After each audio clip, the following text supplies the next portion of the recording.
Hey YouTube, I know I did a video yesterday, but I'll do another one today. Uh, so this is the 1 year anniversary of me getting this bike. So I thought I'd talk about the longevity of the bike. Um, let's see, we are at 1,813 miles. It means I've ridden 1,100 miles this year so far, and I imagine that I'll get pretty much in the 2,000 mile range. I haven't heard anything back from V-Tire, uh, but I'm getting ready to rotate this front tire to the back tire to the front and the front to the back. Even out the wear a little bit. It seems to be wearing the same all the way across, so that's good. Um, and that happens when you have a tire that's got a stronger sidewall, that you'll get more even wear across the whole tread, whereas a weaker sidewall won't. So as you can, if you've seen that, I have some moisture left in the display, but it's going away. I ain't gonna worry about it. God, my eyes are itchy today. Other than the brake adjust, which I haven't had to do as many on my bike as I've had to do on Karen's, and that comes just down to the cable routing. I haven't done anything. I've tightened the spokes one time on the back wheel. Haven't done anything to the front wheel. I've had to re-grease the seat tube once. Change the seat post, and handlebars. The handlebars are working out great. Karen says it's like takes it from being a scooter type ride to a bike ride. It feels more like riding a bike than riding a scooter now. And that was the problem with the small handlebars. Even on the 2.0, electric hasn't gotten wide enough. That extra 3 centimeters, which is an inch and a quarter or so, still makes quite a bit of difference. I had to repack the bearings in the front wheel, which are the only serviceable bearings on the bike. The headset is a sealed bearing, the rear wheel sealed, the cartridge is sealed, so there is no other serviceable bearings on the bike. My pedals are serviceable if I decide that they need servicing. And then those are add-ons. I ran into a post with the bike. I hit front fork there, glanced off and caught the crank arm, and it bent and twisted the crank arm. So that is a replacement crank arm, which is quite a bit stronger than the old one was. It's bigger, it's thicker. So had to replace that. And when I removed the crank arm with that cheap crank arm puller, I had to chase the threads on the bottom bracket. And there's a video out there. If you need to see it, you're just gonna have to look through. It's titled "Crank Arm Replacement." Other than that, the brake pads are about 3/4 of their life still left. I tend to probably ride faster than most people do, so I don't brake as often. Battery life. I've seen a lot of questions about battery life. Let's turn you a little bit so you can see me. Battery life. Okay. The battery indicator isn't going to come off the full mark until you get in the 49 volt range.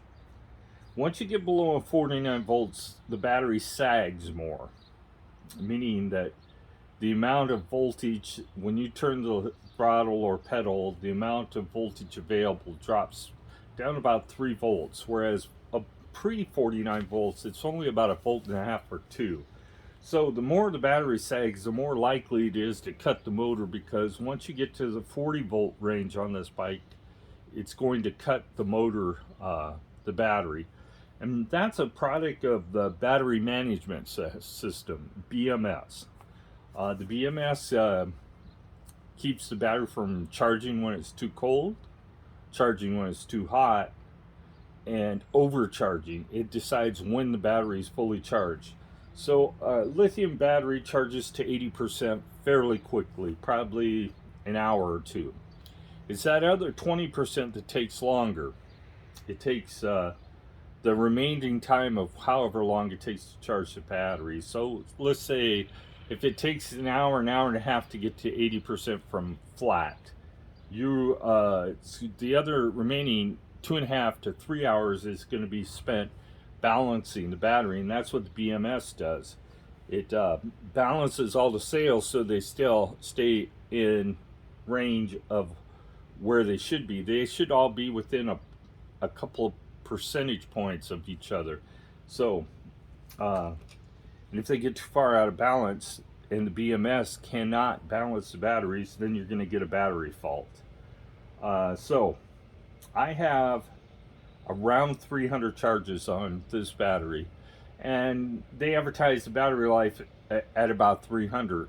I have not seen any degradation of battery life. I'm still finishing the same 11-mile ride at about 50.5 volts, which means I've used about it's about 40% of the battery. Let's be realistic. You don't want to let your battery go below 42 volts, and if you do, you're going to shorten the life. 40 volts is lower. Is low.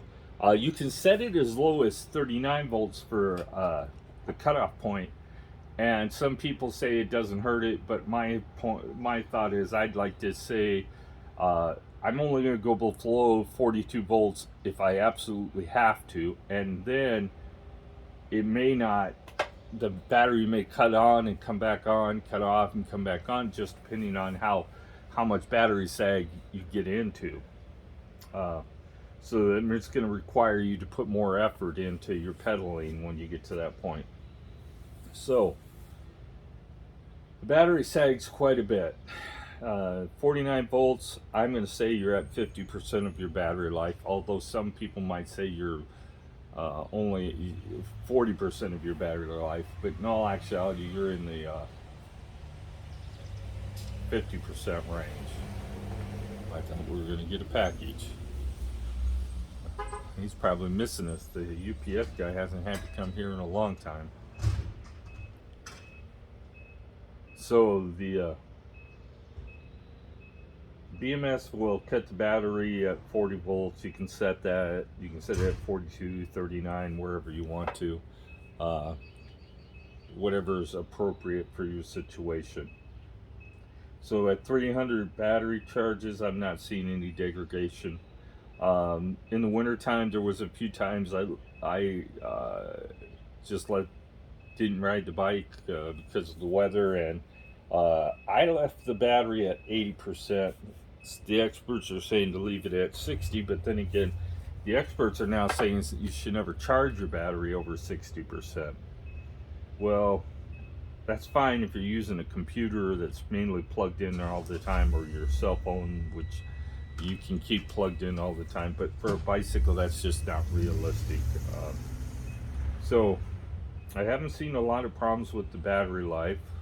Karen's battery life is seems to be a little less, but I also figured out that I don't think our bikes are set the same. I think her PAS intensity level is on 3 and mine is on 1.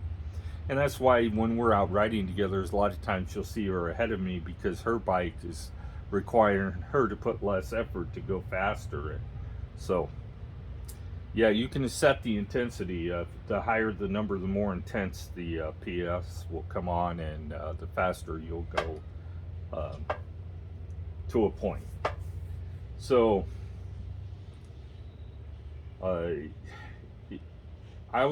don't take the battery out of the bike, and typically it says it's fully charged when I get to 55.9 volts. it should be set to 54.7, but the BMS lets it go to 54.9. Karen's is 54.7, so, or 54.7. Mine's 54.9. So if it's charging beyond that, you're overcharging the batteries and going to shorten the life. I would call it, if it goes above 55.2, you have a defective battery, and in fact, you probably will. It will probably not last you very long. It'll probably have a short life because you're overcharging it. It's just like a lead acid battery, overcharge, and it starts causing problems with the batteries. So, the 1 year anniversary, I've done quite a few things to the bike. I had to adjust the gears the other day. I didn't show you guys that, but all I did was turn the barrel adjuster on the rear derailleur a quarter turn, and it was just right. I went over the fenders and stuff. I don't have any rattles. The only time I have a creak is when the seat post doesn't have enough grease on it. Bottom bracket seems to be fine.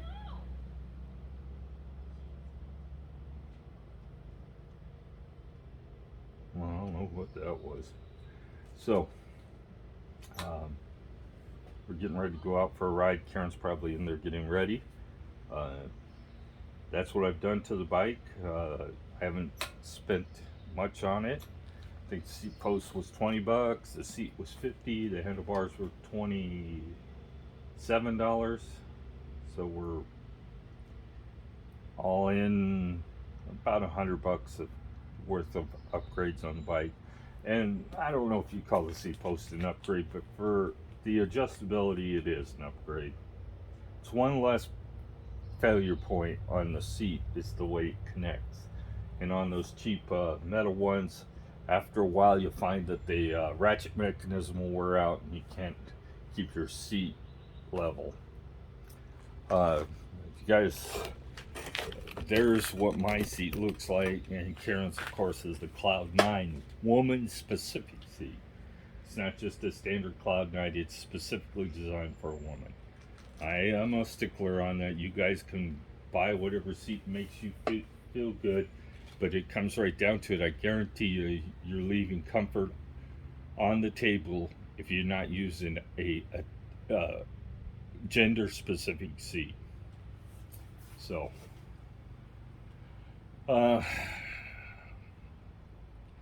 this cut right here is actually to protect your prostate a little bit, so that you don't have put pressure on your prostate. Old men don't worry about that too much. Other than that, the bike's done great. It's held up well. Tires are going to be an Achilles heel on these bikes, because they're going to be always going to be hard to find. It is such an oddball size, and the 3.0 tires might be just as hard. Karen has 912 miles on her bike, and she's getting towards the end of the life on the rear tire. But like I said, I have my front tire that we're going to put on the rear of her bike when it comes time. What I'll do for tires, I think I'm going to Speedsters. I'm going to stay with V-Tire, but I'm going to go with the Speedsters next. I think they'll last longer. There's some people out there running 4 1/4 tires on here, but I don't really want to go any wider. I'm going to stick with the appropriate size for this run. I'm getting towards the end of the life on the chain. I'm not sure how far it's stretched. I have a gauge somewhere around here. I can measure it, but it's getting stretched, and I'm going to let it run for another 700 miles, and then I'll be changing the chain. And if I decide I'm going to change the rear sprocket, I'm going to upgrade to an 8-speed sprocket along with an 8-speed shifter. The derailleur, probably it'll be derailleur, sprocket, chain. Front chain ring is fine for an 8-speed, will work okay. 9-speed, nope. 9-speed, the chain is narrower, and the 8-speed, the chain is about the same size. All they did was change the spacing on the stack of the freewheels. So you should be okay. If you want to go up to 8-speed, buy an 8-speed front shifter, 8-speed derailleur, maybe an Altus level, and an 8-speed chain. Well, you can use 7 8-speed chain, it's about the same thing. So I've rambled on long enough. Bike has done well. It's lasted me a year. I really didn't have to do any of the upgrades other than the seat. I wore the seat out. But it's done well. Battery's lasting as I expected to. I expect I probably will get another good year out of it before I'll start seeing any noticeable range difference. So, have a great day. Please subscribe. If you have any questions, put them in the comments. I do answer, and I'll answer questions about any kind of a bike. Have a great day.